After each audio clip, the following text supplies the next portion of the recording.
मिसिया से मैं आप सबको सलाम। खुदावंद का शुक्र, खुदावंद का जिंदा पाक कलाम आप तक पहुंच रहा है। खुदावंद की जिंदा आवाज़ आप सुन रहे हैं और मेरे ईमान है कि आगे भी खुदावंद के जिंदे कलाम से आप बरकत पाएंगे और बरकत पाएं तो आप हमारे channel pastor Kashif Gill John कमा मिनिस्ट्री को ज़्यादा से ज़्यादा सब्सक्राइब कर, लाइक करें और शेयर करें। खुदावंद के पाक कलाम में से हम ज़बूर 8 की तलावत करेंगे।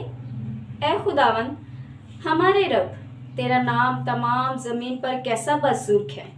तूने अपना जलाल आसमान पर कायम किया है। तूने अपने मुखालफों के सबब से बच्चों और शेरख्वारों के मुंह से कुदरत को कायम किया, ताकि तू दुश्मन और इंतकाम लेने वालों को खामोश कर दे।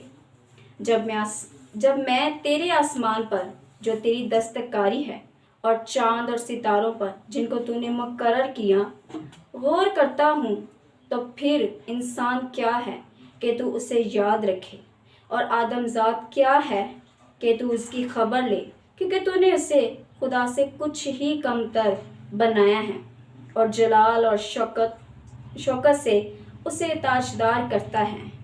तूने उसे अपनी दस्तकारी पर तसल्लुत बख्शा है। तूने सब कुछ उसके कदमों के नीचे कर दिया है।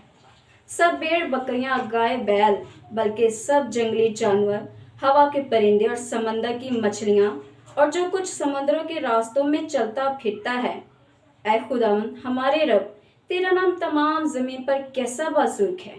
खुदावंद के पाक कलाम के पढ़ें, सुनें और समझे जाने पर खुदावंद की खास बरकत आप सबों पर हो। God bless you all.